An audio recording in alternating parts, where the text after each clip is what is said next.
Bienvenidos al Poder de los Datos, un podcast que nace desde DataKnow en coproducción con Naranja Media, con el propósito de que hablemos y profundicemos acerca de ese universo llamado datos. Y ojo, porque aquí no queremos enfocarnos solamente en lo técnico o en lo teórico, y pues hacer un podcast para capacitar a científicos de datos. Ya hay otros espacios para volverse expertos. Aquí lo que queremos es centrarnos en las historias, en los pensamientos, las opiniones, las reflexiones, las ideas y las perspectivas alrededor de la gente que toma decisiones a través de los datos en los negocios. Y cómo a través de eso podemos encontrar perspectivas bien diferentes para seguir tomando mejores decisiones desde cualquier área en sus negocios. Yo soy Manuel Torres y junto a Carlos Murillo, quien estará de frente entrevistando a cada uno de nuestros invitados, pues estaremos explorando esos pensamientos, esas metodologías y esas prácticas más importantes de grandes expertos, profesionales y amigos de la casa. Entonces, pues empecemos.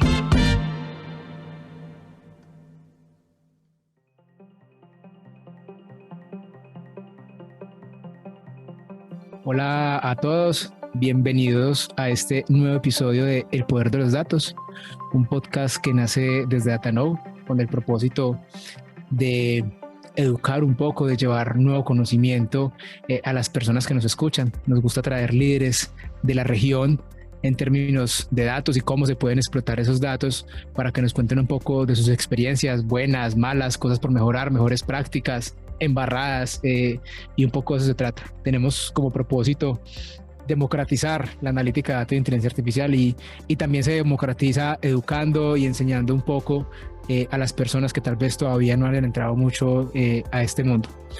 Hoy tenemos un invitado muy especial, a José Alberto Méndez de Copel. Ya le daré la introducción y el espacio para que se presente. Estamos muy contentos de tenerlo acá. Él está en México, como sabrán, nosotros pues también tenemos sede y oficina en México y nos parece bien importante también escuchar perspectivas de alguien que trabaja en una empresa que de todos los tamaños, en este caso una empresa bien grande. Pero bueno, sin más introducciones, me gustaría que José Alberto se presente. Hola José Alberto, ¿cómo estás? Muchas gracias por aceptar este espacio y cuéntanos de ti, de José Alberto, un poco de esa historia larga de ti. De acuerdo, muchas gracias, Carlos. Antes que nada, igual agradecer la oportunidad de estar aquí con ustedes, de darme oportunidad, de dar mis puntos de vista de qué hacemos, cómo lo hacemos, lo que vivimos día con día, los retos que tenemos. Entonces, creo que es bien importante la labor que están haciendo ustedes. Es algo que se tiene que estar haciendo en distintos lados para y muchos temas. Puntualmente me apasiona. Entonces, muchas gracias por darme la oportunidad. Seguro aprenderemos aquí mucho de nosotros mismos, ¿sale? Y contándote un poquito de mí, un poquito de mi historia, pues como ya mencionaba, yo estoy en México, soy originario aquí de México. Yo soy de carrera actuario, aquí egresado de la Universidad Nacional Autónoma de México, pues la universidad más grande de México. Llevo más de 15 años, 18 años trabajando en temas de analítica de datos, pasando por distintos temas.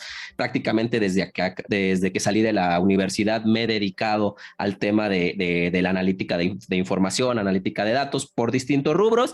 Hablando de hace 15, 20 años, pues no existía esto de la ciencia de datos, al menos no con este nombre. Esto ha ido cambiando muchísimo.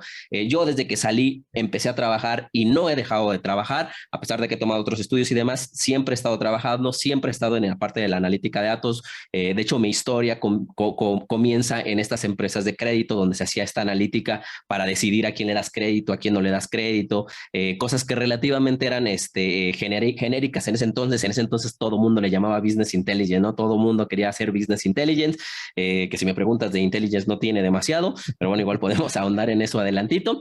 Entonces, yo siempre estuve en esta parte de la analítica, siempre en crédito.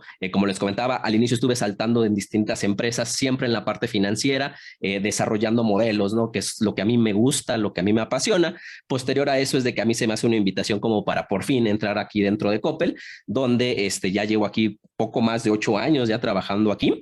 Ahorita ahondaremos un poquito en mi rol que yo llevo aquí, pero básicamente a mí se me trae aquí a Copel justamente para arrancar o ser parte del arranque de lo que hoy en día es el centro de investigación Copel, ¿no? Que ya ahorita es algo muy posicionado dentro de todo el grupo e incluso en distintos foros, ¿no? Que nos ha tocado tener oportunidades como esta que ahorita nos están dando ustedes para poder platicar qué es lo que estamos haciendo, cómo lo estamos haciendo y pues ver en qué podemos ayudar y qué podemos aprender del resto de personas que están en ámbitos similares.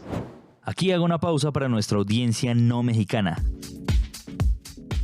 Coppel es una empresa omnicanal y de servicios financieros personales y digitales que ofrece un sinfín de productos y servicios atractivos y accesibles para sus clientes.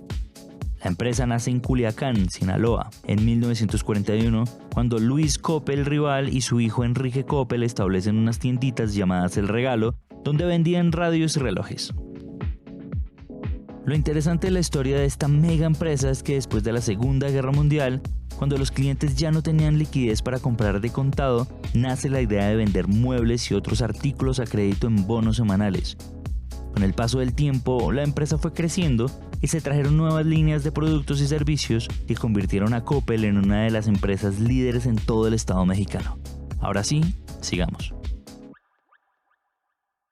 Coppel es principalmente conocido en México como un retailer, ¿no? Una gran tienda que vende principalmente temas de ropa, todos los temas de calzado, vestimento, juguetes y demás, pero también toda la parte de muebles, salas, cocinas, comedores, línea blanca, electrónica y demás. Entonces es una tienda muy amplia, muy completa, que ofrece todo tipo de productos y prácticamente, insisto, de todo tipo de productos. Sin embargo, ¿cuáles son las particularidades? No es un solo retailer, parte o el core business de Coppel es la parte de los servicios financieros. En el año 2007 empiezan las operaciones de lo que hoy se conoce como Bancoppel, tras haber recibido el certificado del banco dado por la Comisión Nacional Bancaria y de Valores de México. El resultado de este gran esfuerzo busca ofrecer a la población de bajos ingresos de toda la República los servicios bancarios que les permitan administrar mejor sus recursos a través del tiempo y planear un mejor futuro, atendiendo a todo el mercado y clase popular mexicana.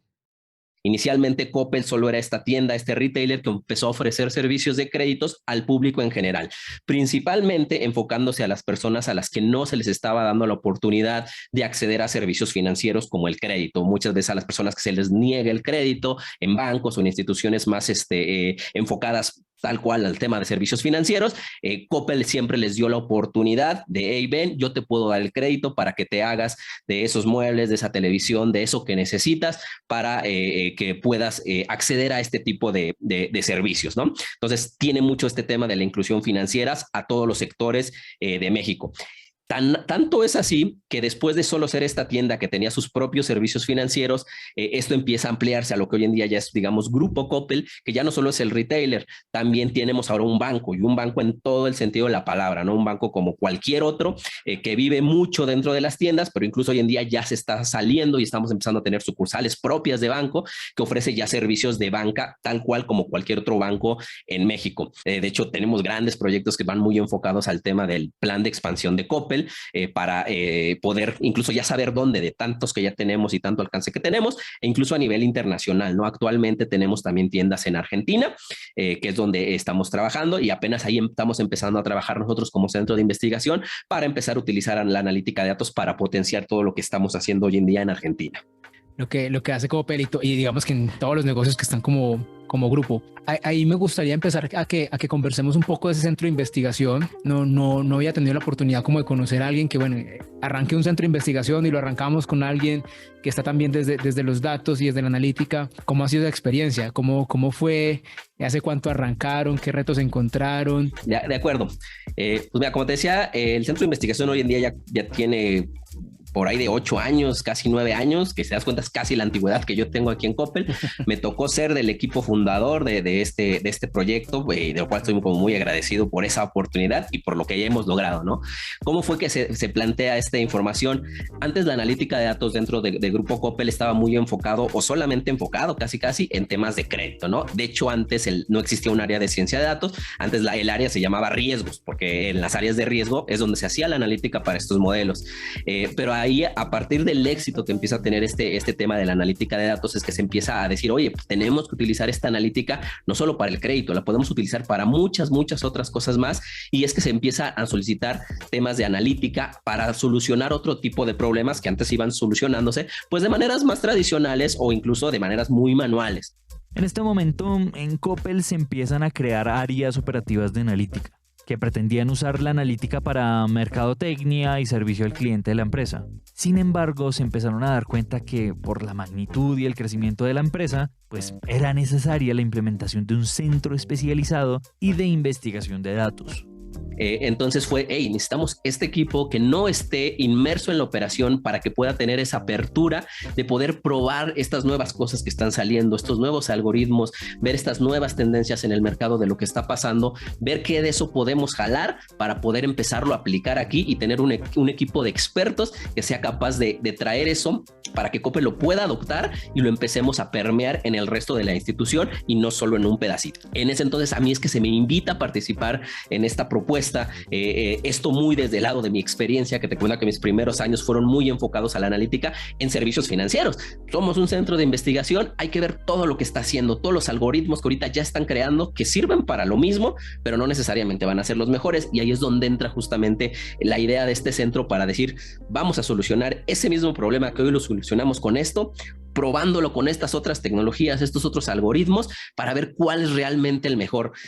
Porque antes existe, bueno, y todavía existe un poco la creencia de que entre más complicado sea el modelo y demás, es mejor el resultado, cosa que no es cierto. Y ahí es donde entra mucho pues ese valor agregado que dan estos centros para decir, sí, yo puedo conocerte un promedio móvil que nos enseñan en la escuela, pero también una red neuronal profunda, y no necesariamente una va a ser mejor que otra. Esto depende del caso de uso de cada uno, ¿no? Y empezar también mucho a, pues como decimos aquí, a picar piedra, ¿no? A hacer cosas y tener que ir a buscar a los clientes internos, de decir, oye, esto siempre lo has hecho así, pero ahora tenemos toda esta gama de cosas que te podemos ayudar. Y ahí es donde entra mucho esta parte de que nos tocó llegar, o mi rol mucho en esos inicios fue buscar democratizar, llevar los datos, llevar la analítica de datos al resto de áreas y que vean cómo este tipo de cosas les puede ayudar. Oigan, aquí hay que recordar que la democratización de los datos en las empresas empuja absolutamente toda la organización a repensar, analizar y entender la utilidad y administración de los datos. Esto significa que toda la organización se permea y como que prioriza el uso de los datos para la toma de decisiones estratégicas sin importar el área al que pertenezcan. Entonces eso fue un reto bien, bien grande, pero que al final pues los datos hablan, ¿no? Y empezamos a mostrar resultados, empezamos a lograr cosas. Estamos hablando de que Coppel es una empresa que tiene más de 80 años, entonces ya se imaginarán, hay cosas que se desarrollaron hace 3 décadas y que todavía utilizamos, entonces es complicado manejar ese tipo, mover esos suelos, ¿no? Porque hay muchas cosas que están fundadas sobre esos suelos. Hoy en día ya no tenemos que ir a buscar como decir, picar piedra para que nos busquen y les podamos ayudar. Hoy en día al contrario, ¿no? Ya tenemos ahí de, oye, sí te ayudo, pero dame chance porque tengo todo esto atrás, ¿no? Ya tenemos que tener hasta temas de priorización para poder atender a todos los clientes internos que tenemos, ¿no? Entonces ha sido una experiencia bien, bien padre. Hoy tenemos clientes con los que digamos que están montando sus centros de analítica, innovación analítica, el centro de excelencia analítica, bueno, digamos que le ponen diferentes nombres, pero finalmente tienen propósitos muy parecidos. Y dentro de lo que hemos encontrado se encuentran ellos y nosotros pues con retos, porque dicen, bueno, vamos a montar un centro de analítica y estos equipos empiezan a ser inundados de trabajo y muchas veces de reportería, reportes, oye, hazme el Power BI, qué sé yo, para esto y digamos que se va perdiendo un poco la esencia, porque incluso desde los propios equipos técnicos, pues quien está ahí le gusta es resolver problemas, esos problemas de analítica, ¿cierto? Entonces dicen que es que no, es que a mí no me gusta hacer eso. Bueno, ya hay unos retos. ¿Cómo les fue con eso? ¿Cómo les ha ido con eso? O sea, si les pasó, si les pasa, ¿cómo están con ese tema? Sí, y tocaste un par de puntos bien, bien importantes y que pues a pesar incluso ahorita que ya estamos como pasamos esa curva del arranque, son cosas que siguen, ¿no? Y que están presentes y que si me preguntas, yo creo que siempre lo van a estar. Al final, algo bien importante, estas áreas de analítica que se están creando, pues principalmente están siendo creadas pues para mejorar, ¿no? Lo que ahorita se tiene, la toma de decisiones y demás. Y algo que pasa y que choca mucho a veces con los perfiles justamente de analítica, es esa palabra de analítica, de ciencia de datos, o incluso esa gran palabra del científico de datos, es todo un mundo, ¿no? Y podemos platicar horas sobre la definición de lo que es y lo que no es un científico de datos y no vamos a llegar a nada. Entonces es algo bien complejo y desde ahí arranca esa complejidad. ¿Realmente necesito científicos de datos como tal? ¿O estoy hablando más temas de BI? ¿O estoy hablando más de analítica de datos básica? Y ahí es algo que las empresas tienen que tener bien claro, porque no todas las empresas vamos a estar listas para pasar a un mundo de ciencia de datos o incluso de inteligencia artificial, ¿no? Según un estudio de IBM, en Colombia 1 de 4 empresas ya usan, así sea una mínima parte, la inteligencia artificial y la analítica en sus procesos. Un 40% de esas empresas lo hace para reducir costos y automatizar procesos. Y además fue gracias a la pandemia que la adopción de este tipo de tecnologías creció, no solamente en Colombia, sino en todo el mundo. Me ha tocado ver casos donde me dicen, oye, necesito que me ayudes con algo. ¿En qué? No sé, pero me dijeron que podías hacer algo de inteligencia artificial. Entonces, tan grande se ha vuelto este concepto que todo mundo lo quiere hacer y a veces ni siquiera sabemos bien qué es. Entonces, tenemos que establecer bien cuál es la necesidad de la institución, en dónde estamos, cuál es la madurez analítica de la información, la madurez que tiene la empresa, ¿no? En temas de datos. Si no tenemos datos, no vamos a poder hacer demasiado, aunque tengamos a los mejores expertos en desarrollo de modelos, no vamos a poder tener datos. Entonces, es un proceso realmente amplio donde tenemos que empezar a guardar información que antes no se le veía valor y que hoy tenemos que empezar a guardar para poder hacerlo. Hay áreas que te van a poder decir, oye, yo vi que en algún lado se hacen modelos o se usa inteligencia artificial para esto, esto y esto. Yo, claro, se puede hacer, pero para eso necesitamos tener una infraestructura tecnológica de tal tipo y a veces quieren como empezar a correr sin empezar a gatear, ¿no? Entonces sí es un proceso que se tiene que arrancar desde, hey, ¿dónde estamos? ¿Qué te podemos empezar a hacer? Y ir paso a paso hasta poder llegar realmente a un tema de poder decir, hey, yo soy una empresa basada o que toma todas sus decisiones basadas en información, basadas en datos. Ese proceso creo que es de los retos más grandes que se tienen. Te decía, incluso nosotros que ya tenemos pues más de 8 años operando como centro de investigación, ya tenemos muchísimo avance sobre la información disponible que tenemos. Toda la información core de la institución está lista para ser explotada en gran medida. Entonces, ese es uno de los retos, creo que bien grandes, que toda institución que quiera buscar abrir centros de este tipo tiene que hacer una evaluación muy a conciencia de por dónde tiene que empezar y entender que tenemos que empezar por pasos pequeños para realmente poder establecer un camino y llegar realmente a convertirse en esa empresa que tome decisiones basadas en la analítica. Parte de lo que siempre nosotros digamos que le decimos a los clientes, porque nos pasa exactamente igual, como que, oigan, es que yo quiero hacer machine learning y uno es como que, ajá, cuéntame más, pero cuéntame qué te duele, cuéntame cuál es tu dolor, o sea, cuéntame cuál es la necesidad, qué quieres saber. No hacer machine learning analítica por hacer, es qué es lo que le está doliendo al negocio, y arranquemos en pequeño, arranquemos probando hipótesis, a ver si uno empieza los datos, como tú bien lo mencionas ahorita, que los datos hablan y los datos le van hablando al negocio y también a la parte técnica, pues digamos que lo empiezan a dirigir a uno hacia dónde van. Me gustaría que nos contaras un poquito como de esos casos reales, casos de uso prácticos, lo que nos puedas contar, qué es lo que uno puede hacer con datos en un negocio como, bueno, no solamente en Copel, pues tú también vienes de un negocio de sector financiero y demás. Copel tiene una amplia gama, pero ¿cuáles son los casos para contar de cosas que se han venido haciendo y que pues, se pueden lograr con datos? Creo que un caso que a mí me gusta mucho y a pesar de que es algo, digamos, que fue uno de mis primeros proyectos que desarrollamos aquí en el centro de investigación y que ahorita llamamos como en la versión 4, creo, de ese tipo de modelos. Me gusta mucho platicar de él porque este creo que proyecto vivió todo esto que te platiqué, desde obtener información, desde entender el negocio, hacer la analítica y hoy en día hasta ya ponerlo en una plataforma, democratizarlo a usuarios finales. Es uno que nosotros hicimos hace ya como unos 5 o 6 años, donde te decía, Copel tiene más de 1,600 tiendas hoy en México, y antes yo platicaba con los gerentes de zona, que son los que toman decisiones a veces de, hey, tenemos que abrir una tienda acá y acá. Decíamos, oye, pues antes cuando se me pedía abrir una tienda, yo agarraba el mapa, cerraba los ojos y ponía el dedo y no tenía temas, pero pues eso empezó a cambiar, ¿no? Empezamos a tener tiendas en todos lados y ya no podía cerrar los ojos y tocar un punto en el mapa, ¿no? Ya era muy complicado. Entonces ya empezaban a decir, oye, necesito algo más que me empiece a decir dónde tengo yo que abrir unas tiendas, y empezaron a crearse reglas, ¿no? De decir, oye, tenemos que tener a tantos habitantes en esa zona, tantos tipos de habitantes de nivel socioeconómico tal, o tiene que tener vías de accesos de tal tipo, y se empezaron a generar estas decisiones basadas mucho en el expertise de las personas. Posteriormente, pues también llegó un punto en que, oye, ya se nos acabaron las poblaciones que tienen esas características, pero todavía quiero abrir más tiendas. personas. Entonces se vuelve más complicado y ahí es donde entra el centro de investigación, ¿no? Es decir, oigan, toda esa parte de información, todo ese expertise que ustedes tienen, podemos empezar a encapsularlo, a analizarlo, estudiarlo para automatizar cosas, hacer modelos predictivos que nos digan dónde tenemos hacia dónde tenemos que buscar esta expansión, estas nuevas aperturas. Entonces partimos de eso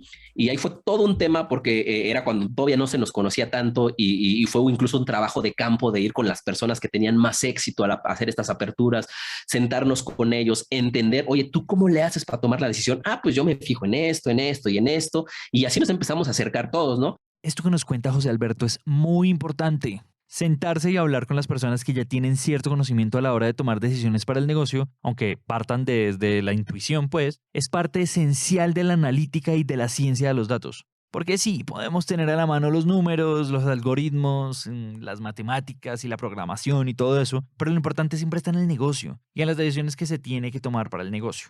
Eso es lo que va a hacer que el modelo cambie de verdad o que pues evolucione en realidad. A veces creo que, y es un error común, que pues yo sé hacer un modelo de tal tipo, tengo los datos y pues voy y hago el modelo y igual esta tiene métricas bonitas, métricas padres, pero resulta que la operación pues no jala. ¿Por qué? Porque la realidad pues no son los datos, no son así tan cuadraditos. Hay muchas cosas que están en el día a día que la gente que está ahí lo sabe. Entonces ese pedazo adicional que es el conocimiento de negocio, lo que realmente las personas están viviendo es lo que le va a dar ese plus a todo activo analítico que se desarrolle. Entonces, en este caso, pues nos tocó hacer trabajo de campo, ir con estas personas, escucharlos, decir, oye, yo tomo en cuenta esto, e incluso vivir con esa problemática de, oye, entonces tú vas a hacer ahora mi trabajo. Dice, no.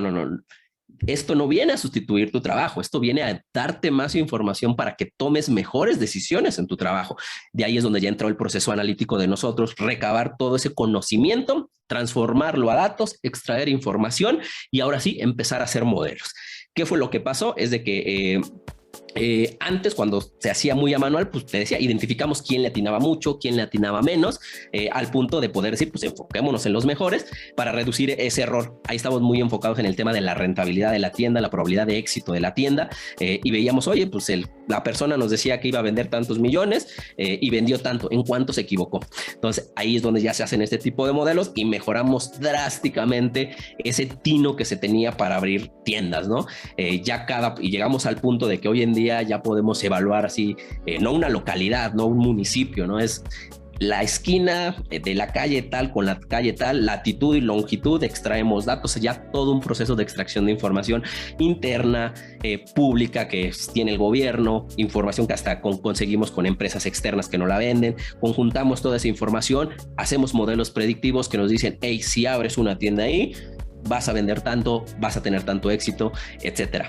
Así arrancamos. Hoy en día incluso eso era muy reactivo, hoy en día ya está es proactivo, ¿no? Se hizo todo un plan que, ojo, no vino a sustituir todo lo que ya se hacía, vino a dirigir lo que ya se hacía para focalizarlo de mejor manera y la verdad es que fue un éxito al punto de que así arrancamos con tiendas Coppel, los retailers, pero de ahí nos dijeron, oigan, queremos abrir tiendas que solo vendan motos. Ayúdanos a hacer un plan de expansión para eso, vale, o las tiendas, las sucursales del banco, ayúdame para hacer eso, y esto ya lo empezamos a democratizar, todo el mundo lo empezó a escuchar y ahora todo el mundo quiere que les ayudemos con ese tipo de cosas, y hoy en día pues ya esto es parte de un proceso estandarizado dentro del grupo, que se toma como un driver más para tomar decisiones de abrir o no abrir una tienda o hacia dónde ir. Buenísimo porque mezcla muchos retos, o sea, en las conversaciones que he tenido con invitados pasados, todos convergen en que hay temas de cultura importantes, en ese miedo que la tecnología va a llegar a reemplazarnos, que va a llegar a quitarnos el trabajo, no sé qué. Para ir como terminando un poquito esta parte del centro de investigación, pues cuando arrancaron ustedes tenían que ir casi que a buscar sus propios proyectos. Hoy es todo lo contrario, todas las áreas los buscan a ustedes. ¿Cómo resuelven ese reto? Y mencionas algo bien importante, ¿no? Como dices, a veces, pues haz lo más importante o lo más estratégico, pero pues todo el mundo te viene a decir que lo suyo es lo más importante, lo más estratégico, ¿no? Entonces, es todo un tema, sí es una problemática. Como bien lo dices, al inicio yo tenía que ir a tocar puertas, ¿no? Para decir, hey, ¿te puedo ayudar con esto? ¿Te puedo ayudar con aquello?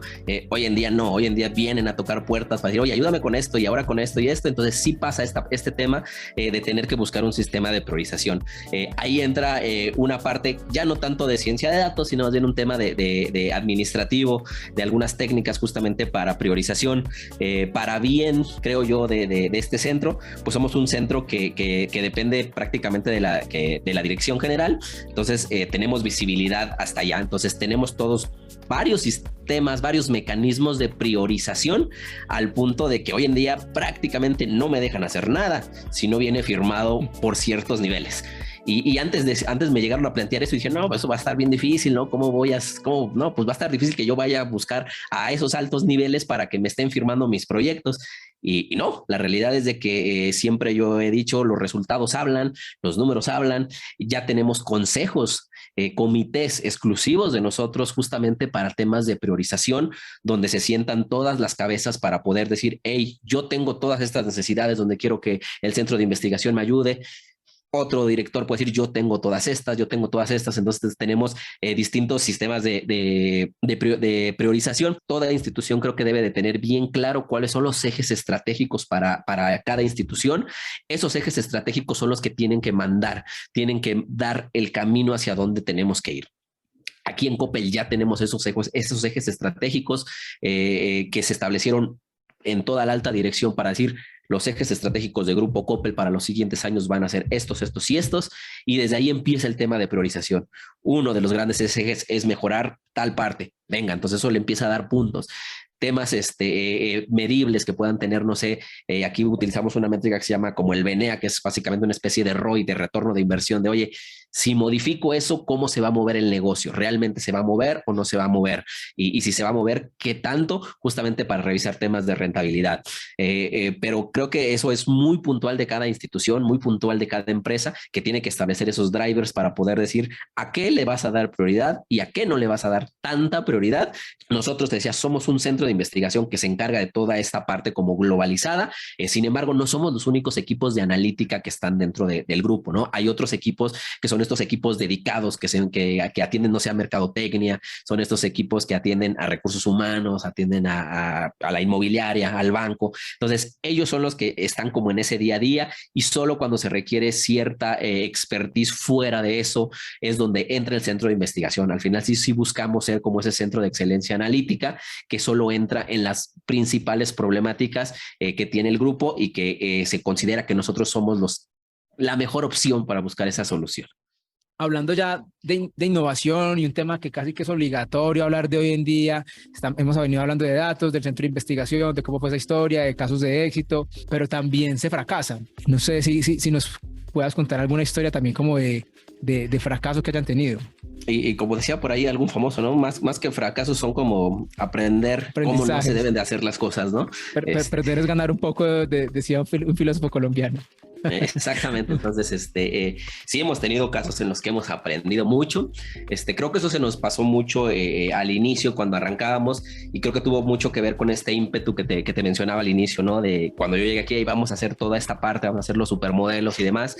Hubo, yo no diría incluso un caso, ¿no? Más bien una época en la que fue bien complicado para nosotros, donde empezamos a sacar resultados. Te comentaba que hicimos para el plan de expansión, que empezó a darnos esa exposición y que mucha gente empezó a buscarnos, y pues nosotros dijimos, hey, pues vamos, claro que les podemos ayudar, podemos que empezar a hacer muchas cosas.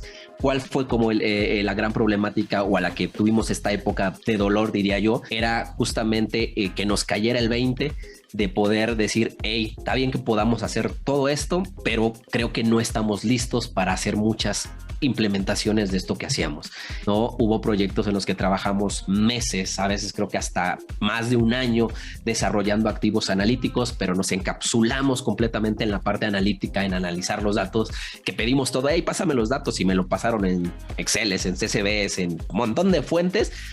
Nosotros la concentramos bien contentos, empezamos a hacer la analítica para hacer estos modelos y demás. Tuvimos hasta métricas buenas, dijimos, wow, esto está quedando a todo dar. ¿Cuál fue el gran problema o lo que hizo que todo ese trabajo no diera lo que estábamos esperando? Es de que pues nos casamos solo en la parte analítica, solo en la parte de los modelos, sin enfocarnos en la operación, en la operabilidad. ¿Cuál fue el grave error que aprendimos de ahí? Va muy de la mano con lo que te comentaba yo al inicio, es como decimos aquí, agarramos monte sobre la parte de la analítica, hicimos los mejores modelos sin preocuparnos por la operación. ¿Qué fue lo que ocasionó eso? Que cuando quisimos implementar este tipo de modelos, pues resultó, oye, me estás pidiendo que haga algo diario, que ahorita lo hago cada 6 semanas. Es imposible que lo haga diario. ¿Jaló? Sí, jaló, ¿no? Pero nada que ver con lo que estábamos planteando, ¿no? Entonces sí fueron dolorosos porque dijimos, oye, eso que hicimos, pues en vez de haberlo hecho en un año, lo pudimos haber hecho en 3 meses, enfocándolo a semanas en vez de hacerlo diario, ¿no? Total, la importancia de no perder la conexión con el negocio, allá donde pasan las cosas, en el fango, donde se pasa la vida real, la importancia de poder estar ahí conectados. José Alberto, ahorita es casi que obligatorio hablar de inteligencia artificial. Uno se encuentra con unos adefesios que todo el mundo llama inteligencia artificial y uno que conoce un poquito del tema pues dice, no tiene nada que ver con inteligencia artificial, pero a veces puede ser confuso y saber cómo ejemplarizamos al que nos está escuchando qué es inteligencia artificial. Y hoy estaba de moda también un capítulo aparte que es hablar de ChatGPT y también ahorita pues, me gustaría que me dieras tu opinión acerca de esta inteligencia artificial, pero antes de eso como que nos adentremos un poquito en esa definición de José Alberto de inteligencia artificial y si han hecho algo en Coppel con respecto al tema de inteligencia artificial. Abriste con una parte que es con la que yo abro siempre estos temas y es bien complicado definir qué es la inteligencia artificial, ¿no? Si nos vemos bien puristas, básicamente es algo artificial que emula lo que un ser humano puede hacerlo, ¿no? Entonces, si me voy a ese nivel, te diría, pues realmente hoy en día todavía no tenemos inteligencia artificial o estamos apenas dando los primeros pininos para llegar a algo así. Hoy en día, como bien dices, todo, hasta el celular, según tiene inteligencia artificial, ¿no?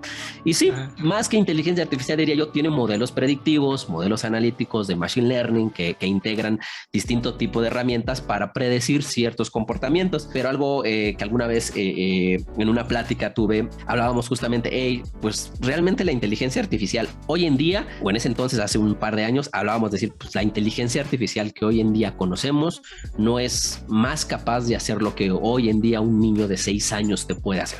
Entonces, en definición, para mí, eso es la inteligencia artificial. Creo que todavía nos falta para llegar. ChatGPT, que ahorita si quieres entramos a esa parte, es una de las primeras grandes cosas que está haciendo como ese boom, ese wow de decir, órale, ¿no? Hasta hay memes, ¿no? Del ChatGPT y que atrás hay un montón de personitas respondiendo, ¿no? Eso es una inteligencia artificial, ¿no? Capaz de emular completamente a una persona. Sin embargo, creo que algo importante que cada institución o cada grupo de analítica tiene que definir qué es la inteligencia artificial en su propósito para su institución.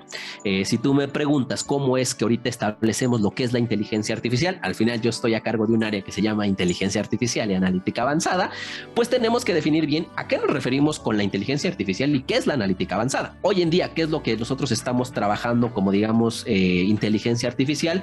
Es básicamente la analítica que estamos enfocando mucho a la explotación de datos no estructurados, es decir, salir de la analítica tradicional de los datitos que tienes en una tabla y que puedes acomodar y demás y empezar a hacer un poco más, ¿no? Hacer lo que una persona puede hacer, que es identificar una foto, escuchar algo, traducirlo, sacar.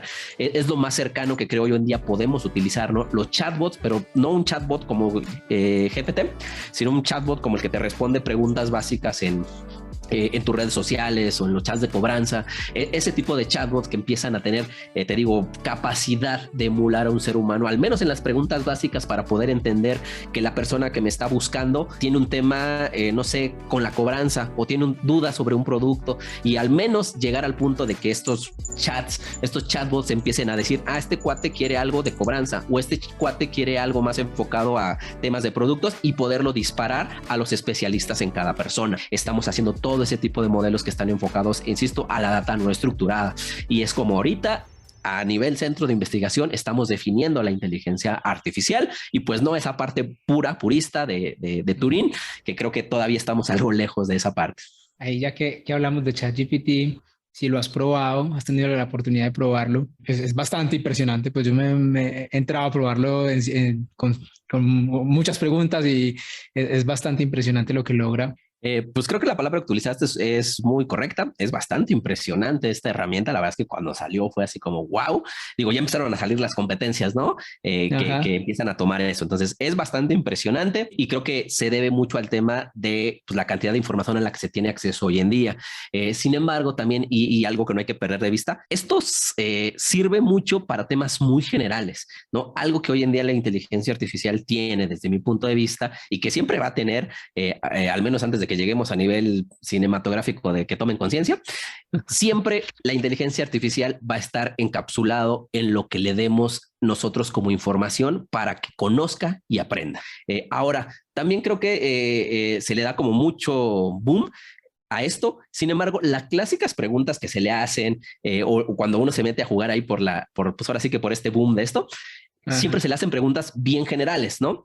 ¿Por qué lo menciono? Porque si nos vamos un poquito al tema de la aplicación directa de este tipo de tecnologías, siempre va a tener que tener esa parte adicional que va a focalizar ese general a lo particular de la necesidad que esté buscando la institución. Esta inteligencia artificial es capaz de resolver preguntas genéricas a nivel social, mundial, ¿no? Por toda la información que existe Ujú. en Internet. Sin embargo, si yo quisiera utilizarlo como un chatbot para, no sé, para Coppel, para que me dé temas de productos, decir, oye, recomiéndame productos de tal tipo, pues igual y lo va a hacer, pero lo va a hacer a un nivel muy, muy alto de lo que encuentre en Internet. Entonces, para poderlo implementar, poderlo utilizar, tenemos que agregar esa o esas capas adicionales donde le empecemos a dar información ahora sí propia de la institución, propia del caso de negocio que nosotros estamos buscando. Entonces, creo que es una base bien, bien importante que amplía ese general que hoy en día no tienen las instituciones, porque pasa lo contrario, ¿no? En la institución generalmente utilizas la información propia solamente y muchas veces se queda de fuera toda la información, pues ahora sí queda fuera. Total, total. Seguramente seguiremos viendo muchos más avances y seguramente nuevas versiones donde uno pueda entrenarla con sus propios datos. Se va a volver mucho más interesante y ahí seguiremos viendo a ver qué sigue saliendo porque creo que esto es un hito importante que marca yo creo que un antes y un después. José Alberto, ya para ir cerrando, y me ha gustado mucho la conversación, aquí nos podríamos quedar toda la tarde, pero pues tenemos que ir cerrando. Tú ahorita, si bien vienes de un mundo técnico, ya estás en una posición más de liderazgo, de gestión, y siempre nos preguntarles a ustedes por esas éticas de trabajo, esa creencia, esa visión de cómo se trabaja, en qué enfocarse los líderes con sus equipos, preguntarte un poquito de eso. ¿Cómo ves tú eso de ese trabajo con los equipos, con las personas, a nivel de liderazgo? ¿Cuál es esa visión de José Alberto? Sí, y creo que este es otro tema en el que nos pudiéramos aventar horas, ¿no? Algo que ha Total. salido muy últimamente es el tema de la ética de la inteligencia artificial y ahorita hay todo un debate sobre esto, ¿no?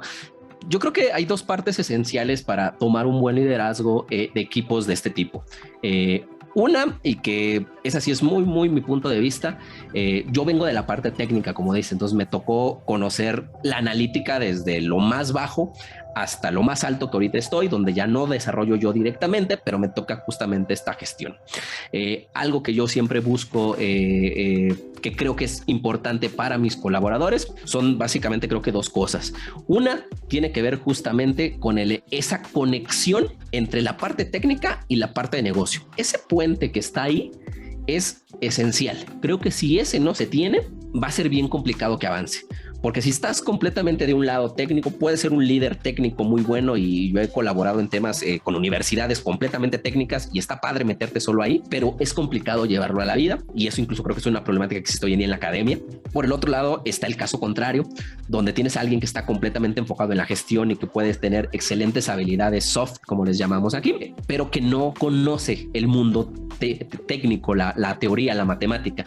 Entonces, esa comunicación entre el mundo técnico y el mundo, en este caso, de negocio, es esencial. El otro punto creo que es a nivel ya un poquito más interno, de cara hacia los equipos a los que uno está liderando, ¿no? Hace rato lo mencionaba, ¿no? Muchas, y más las nuevas generaciones vienen ya saliendo y dicen, yo ya sé hacer redes neuronales y sé hacer de todo. Creo que una parte esencial que un líder debe tener con ellos es saberlos guiar.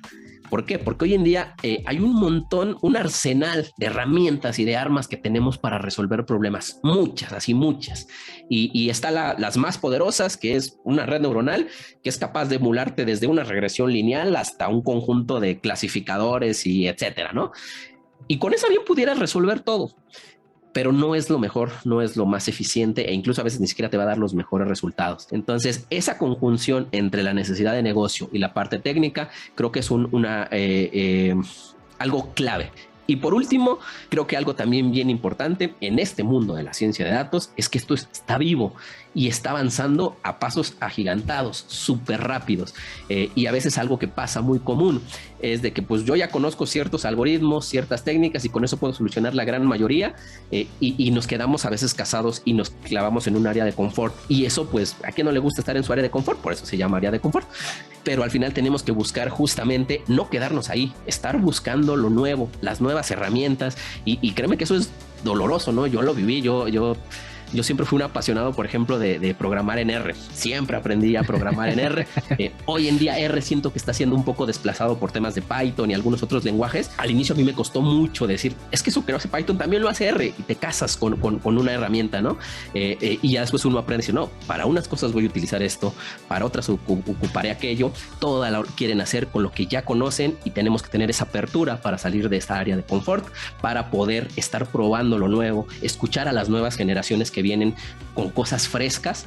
Entonces no quedarse abajo de ese tren que va avanzando y va avanzando muy rápido es algo que creo que un líder de una posición de temas de ciencia de datos debe de tener. Pues José Alberto, muchas gracias. Me encantó esta conversación, súper chévere este rato y espero que para las personas que se han quedado hasta el final oyéndonos haya sido de valor, de hablar de ese centro de investigación, de esos inicios, de cómo lo hicieron, de que fracasaron, casos de éxito.